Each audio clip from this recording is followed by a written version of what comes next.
Fantastic.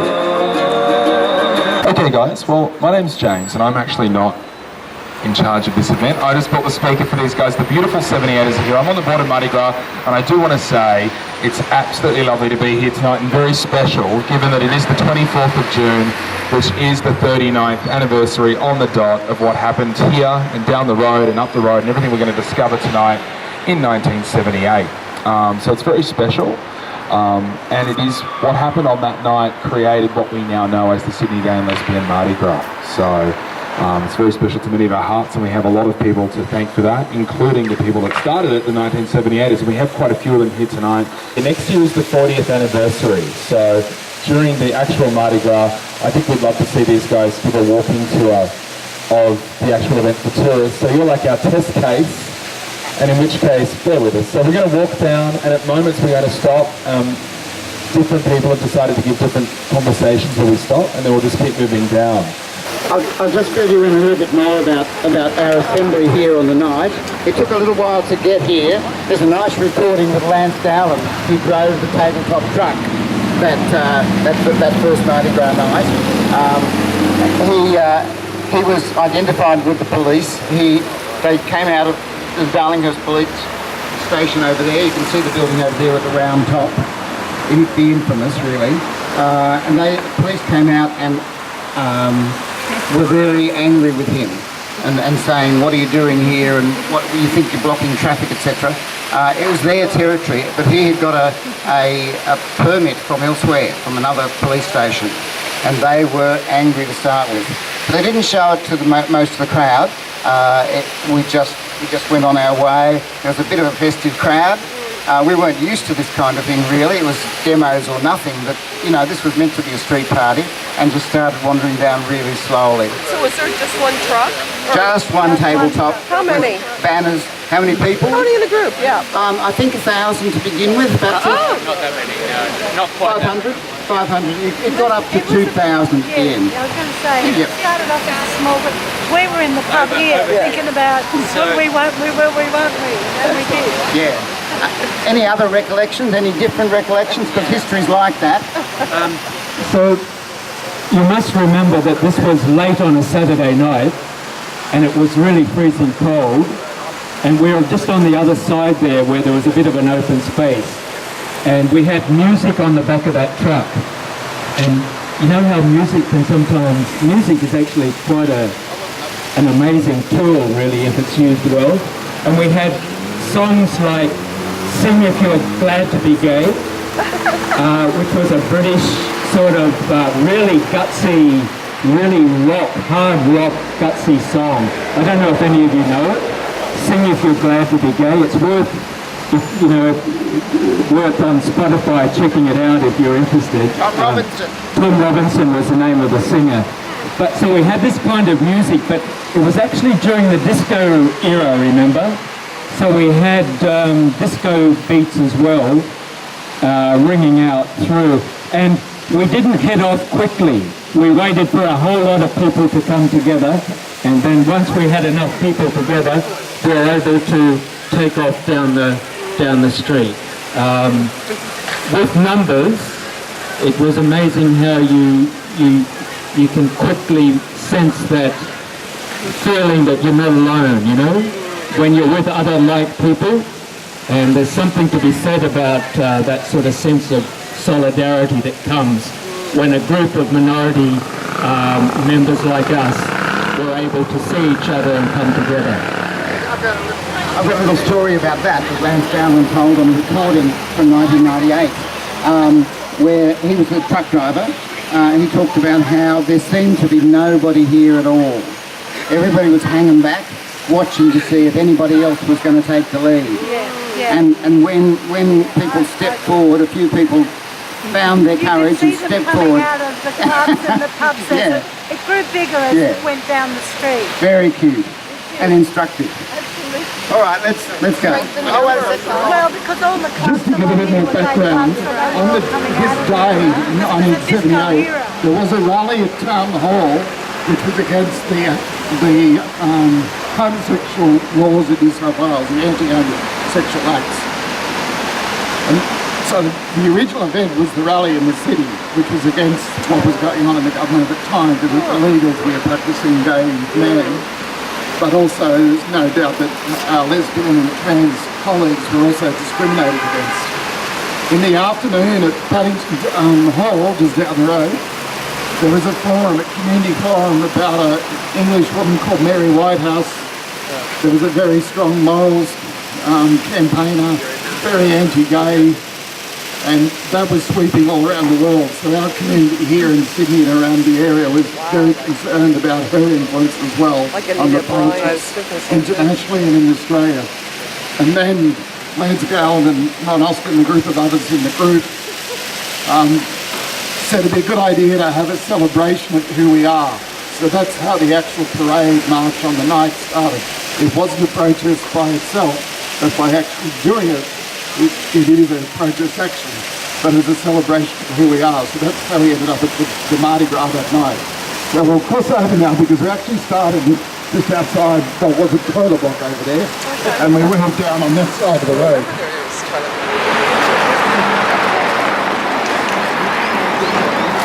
Oh, yes.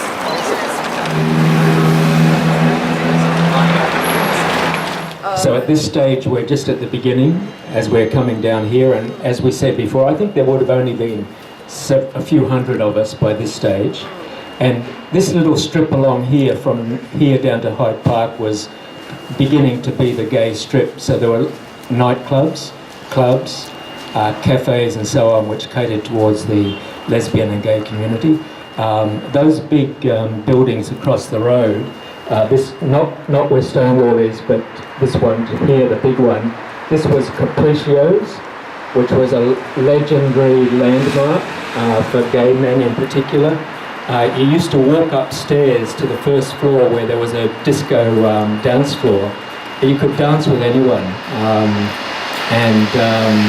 Seated right at the entrance to the club was this amazing drag queen. And she'd look you over from toes to head, you know, and if she liked you, she'd let you in, sort of thing. But she was just such. Drag queens in those days really did play an important role, I think, in the developing subculture. I remember her distinctly because, you know, and remember in those days for gay men, say young men like myself, we really lived double lives, and even to be seen to be going up those stairs over there or into any of these clubs or bars, you always did it with a little bit of who's looking, you know, or is there anyone passing by in a car that might see me going into one of these places that's suspect. Remember, we were all regarded as criminals. Just to love another man meant that you were breaking the law. And so the whole focus of that night and the campaigns of 1978 was law reform. We didn't want to be regarded as criminals anymore, you know. We thought that our love was okay, that it was okay to love, and what was wrong with love anyway? But every time we loved another man or might be seen to love another man, we were open to blackmail, we were open to, you know, the law coming in on us. And so in those days it was really quite, in some ways, brave, I guess, when I look back at the way that people were starting to stand up in public, you know. It was such a wonderful disco era. I'm sorry, I know disco's not popular anymore, and you probably laugh at us for talking about disco, but disco used to be really fantastic in those days. Glamorous, it was fabulous. It was fun with a capital F-U-N. You just danced all night, and you did too, didn't you? Yeah. And anybody danced with anybody, and it was just so colourful and wonderful. And it didn't matter what you were or who you were. You were on that dance floor and the music was going. And it was just bodies closer than we are here, seriously close. And it was just great. And there was no violence. Really, I never saw any violence. And one of the reasons, I was telling Mark, one of the reasons why I came to that night, I had a lot of gay friends. I'm straight. But I got sick and tired of people having gay bashing nights as a form of entertainment. Oh yeah, they used to talk to me about it because, you know, guys would take me out and think they'd be real macho and tell me about their gay bashing night and wonder why I didn't want anything to do with them. And then they'd say, oh, you're a lesbian, and I'd say, if you were the last man on earth, I definitely would be. I'll just mention behind you is Palms. That was numbers back in the late 70s, 80s. And there were a whole stack of gay nightclubs all the way along here. So we didn't have anywhere else to socialise, and there was no grinder. So that's why there were so many different clubs.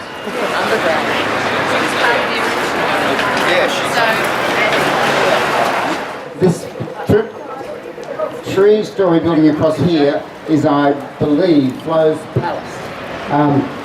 Just 3 years ago, the Pride History Group upstairs in Stonewall had an event during Stonewall Week where the former proprietor of Flo's Palace told us how he would weekly stuff envelopes with bribes for the police.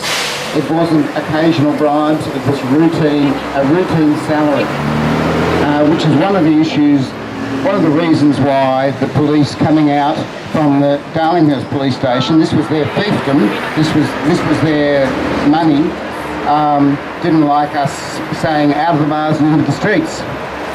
So, they're making a lot of regular money. And of course, that was in the context of people being afraid to be themselves on the streets. That was the whole theme. You can't be gay in the world. And I want to contradict something that Mark was saying to us. Where is he? I don't know where he's gone. I don't think everybody did feel so good about being gay. I think one of the reasons why drag queens were so very applauded in the bars were they were standing up against the demand that we be big macho men.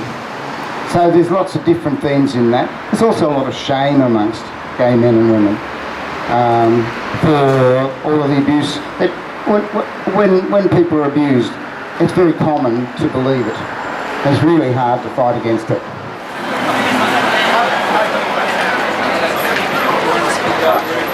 All right, Susan Ardle's going to tell us a little bit about Ruby Reds. Hi. Well, yes, in 1978, I was a young lesbian, and I guess I have rather positive views of that era, actually. I lived in a lesbian house. I'd lived in mixed gay and lesbian households, and for the last 3 or 4 years before that, since I left school, in Glebe and in Chippendale, and was very involved in the women's movement. And we used to come out dancing, and then over there in Crown Street, I think in that block, but I'm not quite sure which one it was sort of the only lesbian club in Sydney at that time, called Ruby Reds, which was owned by Dawn O'Donnell, who was a kind of very, well, I suppose it's sort of like a very butch dyke, who at that time would have been in her 50s or 60s even, and very much in that era, you know, we would, as young people, would sort of very much hear rumours about, it was a bit like sort of living with the mafia, I suppose, like that sort of these places have had to pay off the police for years, and they would have been on the tail end of that, I suppose, in the late 70s. So Ruby's was kind of quite a, for people like me, it was, you know, I didn't like it that much because it was full of very, you know, butch femme, and that was a little bit before butch femme was kind of reclaimed and made into something a bit different. This was sort of old-fashioned butch femme, and those of us who were kind of not fitting into those kind of roles, I guess, were a little bit looked down on. But we did go dancing there, and we went dancing at the other clubs, and yeah, it was the era of disco dancing. It was fantastic. It was really good fun. Yeah. I lived in a small apartment just down the road here. There's a bit of a dip in Crown Street, and there's apartment blocks down there. And on the night of that first Mardi Gras, I had two lovers. What we were doing in those days was really trying to pioneer new kinds of relationships. The idea of monogamy wasn't so fashionable then for us as it is today. But I remember the two lovers because I wanted them both to join me that night, but when we met earlier in the night, the one was working class, a married man with children. And you could understand, you know, why he wouldn't want to march in public because he was married and had children and so on. The other guy that I was with then was from a very well-to-do, very wealthy North Shore family who worked in the city. And he didn't want to be seen in public either.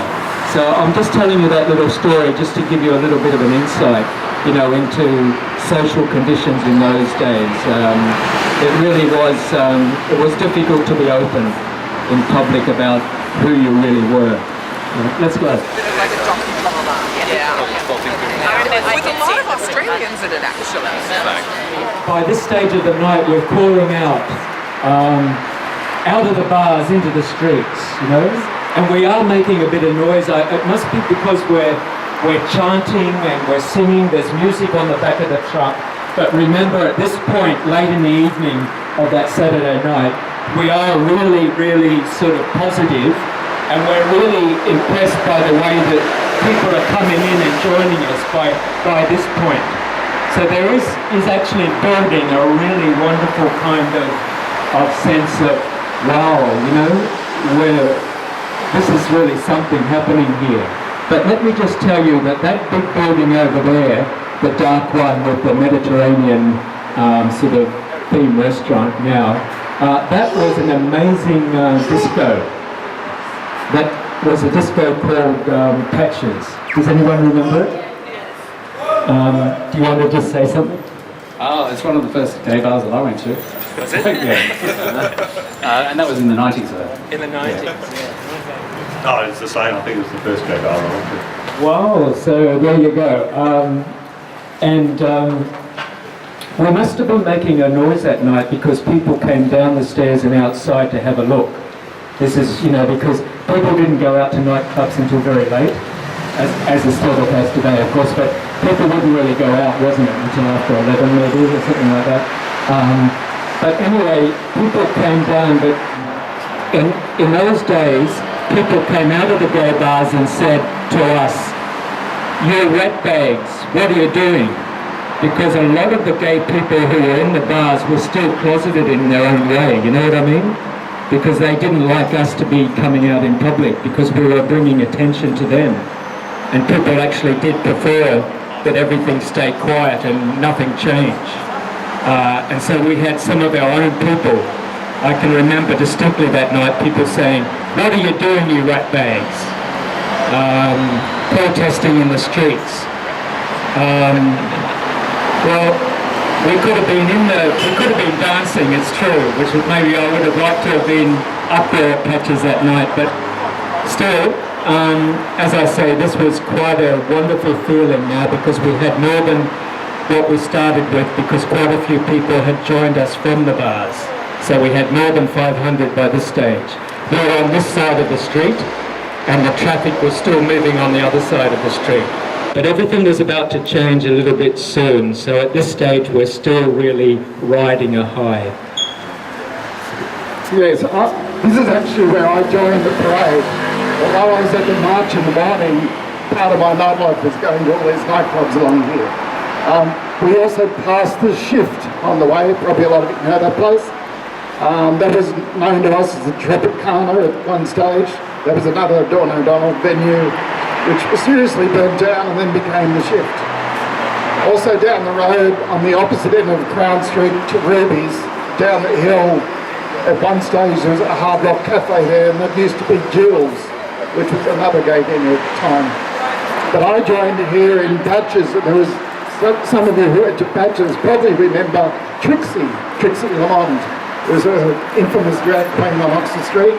And Trixie literally dragged us out of the bar and down the steps, probably directly opposite where we are right now, with the chants of out of the bars and into the streets, out of the bars and into the streets. And that's where we all joined in. And as Mark was saying, there was still very much a celebration at that stage. We'll tell the next part of the story when we just get down here to College Street. Coming down all the way down the hill here, slowly getting faster, because the police were beginning to push us. They wanted it over and done with. Lance Gowan, who was driving the truck, was being threatened.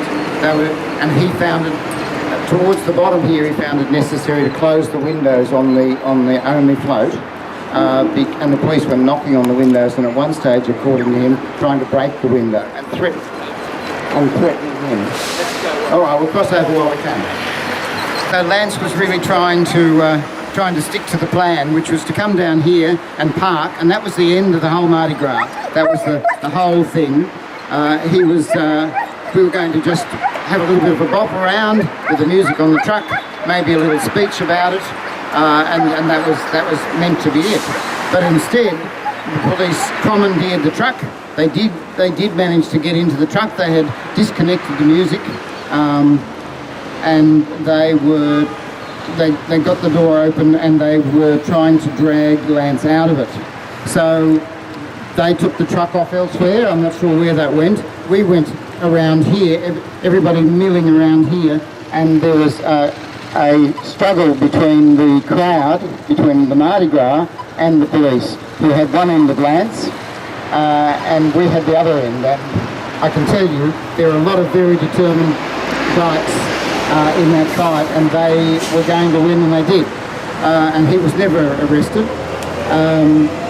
And then it was very unclear what would happen. So a fellow named Jeff Stanton shouted, "To the cross! To the cross!" Which was kind of home territory for us. It had always been, the red light district of Sydney, and it was kind of the area in which we were more tolerated by. That was, and along here more lately.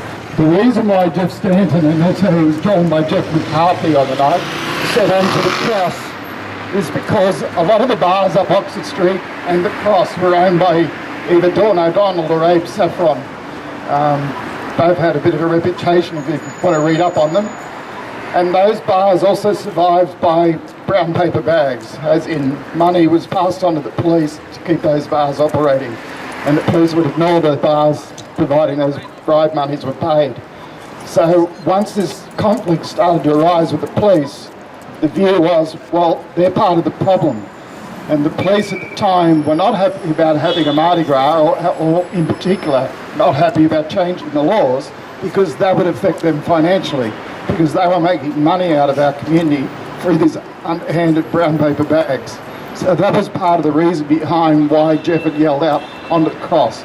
And as Gary was saying, we also had a lot of like-minded people in the cross as well. There were gay bars and gay venues along there as well, which we'll point out later on. And there were a lot of people who were also discriminated against: Aboriginal and Torres Strait Islander people, low-income people, people of multicultural background. Many of those different groups used to hang around the cross as well as a bit of a safe haven. So they were the two principal reasons why we kept going to the cross. So what Gary and Steve have said is really important. This is the critical moment of the whole night right here, because all of that energy that had developed coming down Oxford Street, that energy was now being cut off by the police. I really felt that because we had music on the back of the truck and we had people who could stand up and speak in public, I thought that we could easily just come into the park behind us here, listen to some music, listen to some speeches, and then that would have been the end of the night. But I think the police themselves panicked. They hadn't appreciated the size of the crowd or the energy of the crowd, and their mistakes on that night really were there to be seen later on. And we had the energy then, and I'll tell you what, we didn't just march to the cross, we were running really. and we had so much energy behind us and yelling, still yelling, 2, 4, 6, 8. Gay is just as good as straight. I don't know, I know it sounds a bit sick or silly to say it now, but we used to have slogans like that. And you know what else we should tell you? We were not only for our own rights in 78. What we used to yell out, and Gary and Steve and others here will, you know, confirm what I'm saying. You know what we yelled out a lot that night?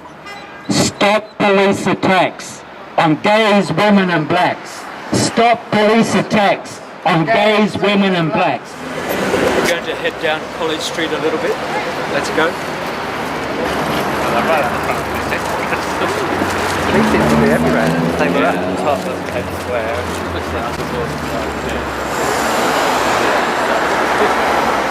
Remember, 1978 was only 3 years after the end of the Vietnam War, and we were very influenced by the anti-Vietnam protest movement, which had been, you know, for a decade before that. And I can remember going on the Stonewall March 2 years before the Mardi Gras, in fact, down around this way, and we used to chant, ho, ho, homosexual, which might not mean anything to people who are quite young, but was a kind of parody of ho, ho, Ho Chi Minh, who was the leader of North Vietnam. which was a chant in the anti-Vietnam moratorium. Yeah. So we were, you know, like all these kind of radical movements, really, which we were as the lesbian and gay movement, were all part of that kind of 1960s radicalism, which went into the 1970s and resulted in the gay liberation movement and the women's movement.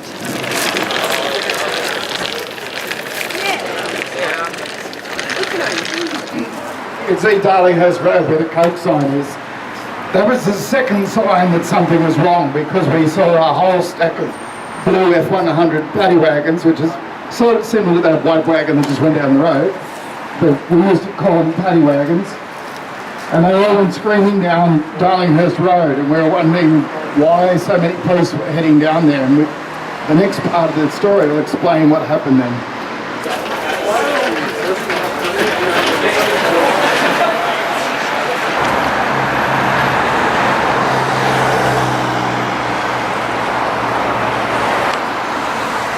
And there was another gay bar right there, and a piano bar. At one stage it was Tina's piano bar.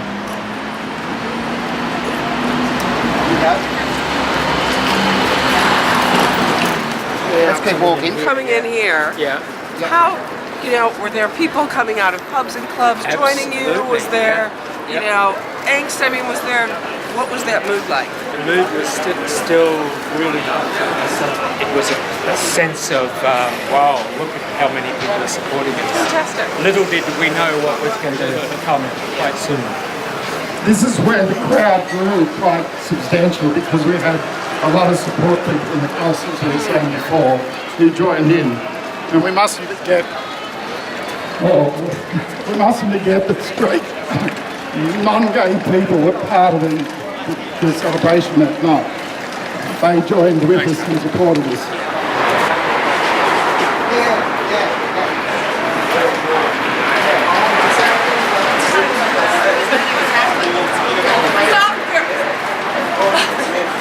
All the way along here, we are now beginning to see the police arrive in numbers in paddy wagons, and those thousands of people who were here following us into this area are now about to be attacked by police with batons.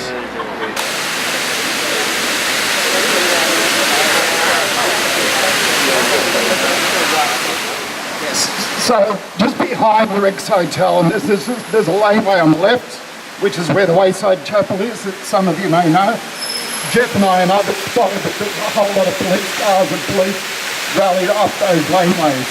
And basically what happened is the police corralled in from both sides coming down Darlinghurst Road, and then up from behind the Rex and trapped all the 78ers. And that's when it turned ugly. But let's come now to the story of the real climax of the night, because this is where it really happens. all hell breaks loose around here. That the violence that was meted out against us must have been made from someone at the top.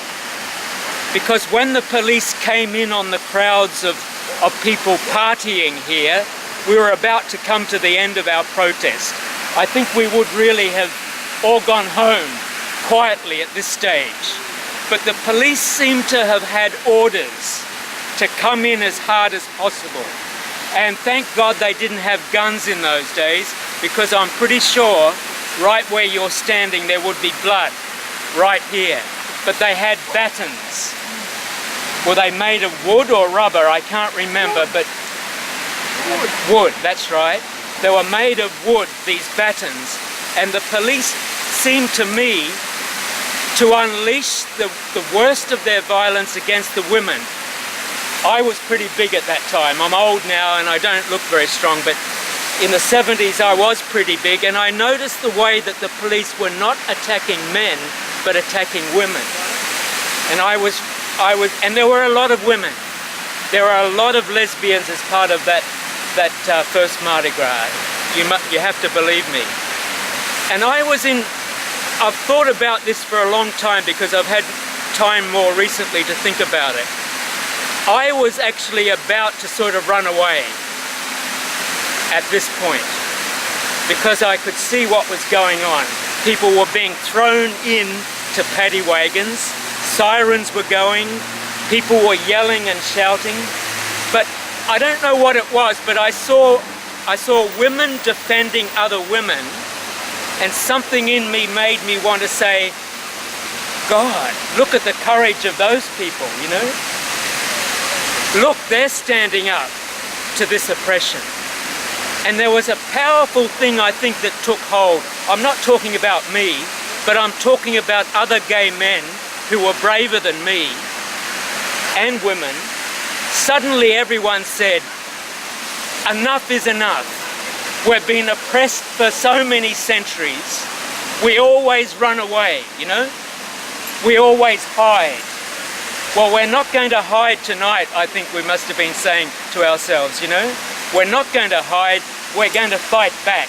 And this is where the police really became confused. I saw big coppers not knowing what to do. I saw coppers running to hide behind paddy wagons.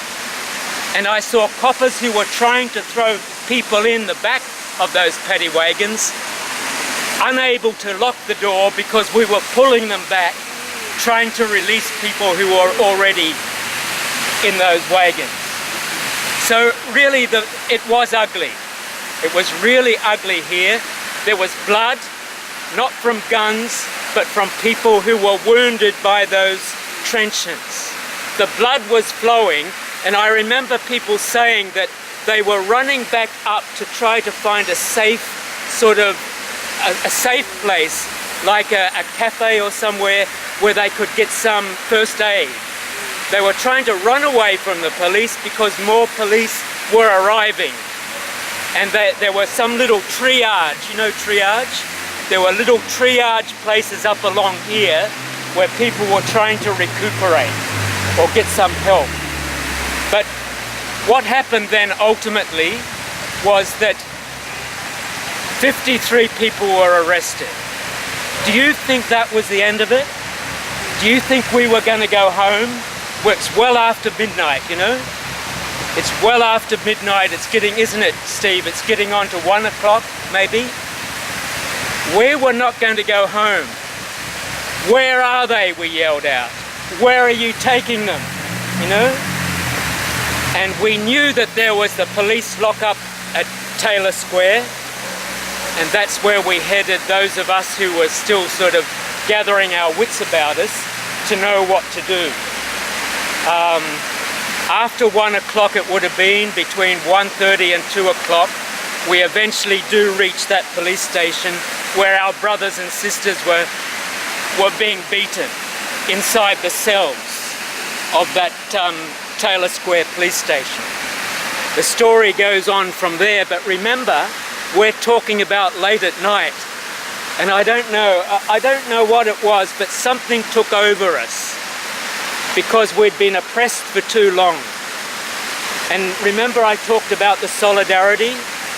I think it was that sense that we were not alone, that maybe we could be strong if we stuck together. That feeling of solidarity took hold. And that carried us through then the campaign to release those 53 people, men and women, who were arrested and thrown into the lockup that night. And guess what? Thrown into the bloody lockup there at Taylor Square Police Station without any charges. So much for human rights, you know. We were always vulnerable, expendable. We had no rights really, because we were not really regarded as full-class citizens. We were regarded as lesser than others in those days. Certainly I saw people being badly abused. I saw the police jumping out of paddy wagons. I saw the paddy wagons approach, park them, start without any further ado, without any comment or charges or any reason at all, just grabbing people who they could see were probably dressed up, you know, anyway, they could see our crowd, and they were hurling people head first into paddy wagons, and what's more, slamming the door on people's legs. So, pretty nasty shit. I didn't have the response that other people did. I didn't really gather up my energy and fight back. So I don't have as much pride about that as some people deservedly do. But I was involved further on as the processing went on, helping with the finding bail money for people. And this whole process went in for a long time. It went on to outside the courts in, is it Goulburn Street, the Central Courts in Sydney, where the police blocked us from access to the court while many of us were being tried inside, where the chief magistrate had ordered that we be given access and the police just defied them. Amazing. And this was written up in the papers at the time. It's just a mark of the standoff between the police, who thought they could just do whatever they thought fit, whatever they wanted to do. Why do you think women were so active? Is it because the women's movement was so active at that time? So you specifically said that a lot of women stepped forward that night. Was it because the women's movement was so powerful during that time? Really, the core of the people who actually decided to get together to have this Mardi Gras, we were all left-wing ratbags. So we're coming from the left, which is the other thing we have to remind you in terms of women's liberation and also gay liberation. It was coming from the left. A lot of us had also been honed by the Vietnam moratorium as well. And it was actually, regardless of tensions, it was actually a kind of solidarity between us, and also the fact that in terms of socialising, you know, in terms of the bars and stuff, I mean, a gay bar back in the early 70s, they were extraordinary. You'd have the age range, you'd see a kind of age range you don't really see these days. We'd have people who, you know, were in their 70s and 80s who could tell us what things were like when they were young. And so you'd get a mixture of people in the gay bar. Though, when you were sort of talking about Ruby's, for example, which unfortunately I missed because I was running late, you know, at Ruby's, the political kind of lefty dykes were actually, they just saw us as being hippies because we didn't sort of do the butch femme thing or anything like that. And because that was also, because part of the whole thing with the, and also most important thing to remember, that it's out of the women's liberation movement that the statement, the personal is political, came from them. And that is actually a really critical way of looking at your place in the world and also looking at how politics affects you, but also how you can impact on politics and all those connections. And part of that too was, we used to have things called consciousness raising groups, CR groups, and that was, you know, where we'd actually look at internalised depression and internalised, well, I mean, even like with gay men and lesbians, we actually had to deal with what was in a sense internalised homophobia, because we've been told, by the world around us that we were wrong. Yeah. So these are all really strong currents in the 70s. Taking our own lives seriously. Yeah. For all of us, and the same thing applies now. Yeah. We can look at the big picture, at the politics, but where it really hits home is here. Of course. Yeah, and that's where we have to give one another support, so we can deal with the big issues. The memories for me of this place right here at around about 1:30 a.m, 2 a.m, after the attack on us, my memories are pretty strong here, because the crowd that did gather here would have been probably all over this area here, so it's hard to estimate, but there would have been a couple of hundred of us. And this door was open. This is the entrance to the notorious police station, and there's a counter just inside on the left, I remember. But we went silent for a while before we started shouting, let them free. Let them free, we were calling out. But then for a strange reason, I don't know why, we did see some movement of police inside come to the door. And there was a little bit of a threat that they might attack us again, because we'd been badly beaten once that night, and we were kind of ready. We were still sticking together. But for some reason we went silent, and that's the moment we heard Peter Murphy screaming. Yeah. So Peter Murphy was one of, and you see my story earlier back there at the fountain? Peter is actually quite a small, demure man. You see the type of person the police attacked? And he was sort of not effeminate, I wouldn't say, but he was not effeminate in any way, but he was the sort of person it looked like you could easily pick on, in a schoolyard. And that night, I don't know why they picked on him, but they beat him so badly and wouldn't allow him even to go into hospital on that night. But we heard the screams, which then sort of enraged us enough to yell out louder, let them free, let them free. And there were, I don't know. The police, they actually broke his leg,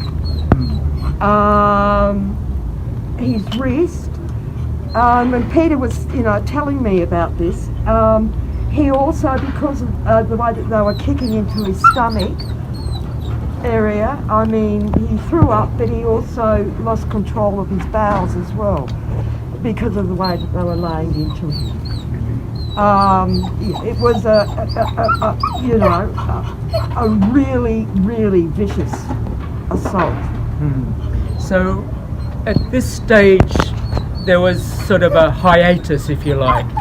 We were not going to go home. I knew I wasn't going to go home, because I knew there were 53 people locked up here who should not have been locked up,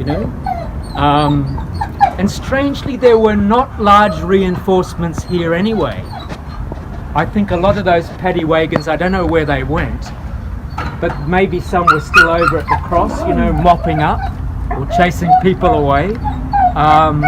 But we definitely outnumbered the cops inside that night, We had the numerical strength to barge through this door and say, where are the jailer's keys?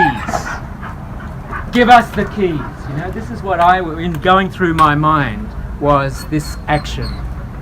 Let's get the jailer's keys. Let's release these people who are, 53 of them, as many women as men, all pretty young.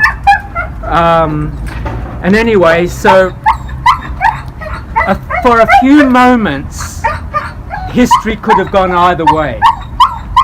If we had have stormed this place and got the keys, I think we would have really sort of trampled over all these cops, and we would have taken control of this place here that night. We could have done it easily, We easily could have done it. But something in the crowd, we still had this sort of solidarity. Something in the crowd sort of held us back from that violent action we could have taken. and I don't know why, they might have been Christians, I don't know where it came from, but there was a Negro, we used to say Negro in those days, I mean black American of course, there was a Negro spiritual, one of the old civil rights songs, you know, from the black movement in America. We shall overcome, and someone started singing this, and the whole, you know, we calmed down. We calmed down and everyone joined in.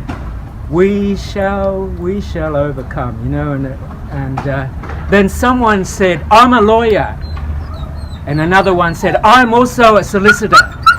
Let's raise money for bail. And so began the campaign for legal redress. So we wanted to use the legal system rather than to go completely outlaw like Captain Moonlight we just talked about before. So we tried to take the legal approach, and that was the beginning of a campaign which lasted until November before we were able to have those charges dropped ultimately. I'll just actually, as someone who's actually enjoyed the hospitality of the police inside this particular building, I will actually describe what cells are like. There is actually 2 big main holding cells, and this is actually one of the things that could be, I know that it could be, but I've been there once when a lot of women got arrested.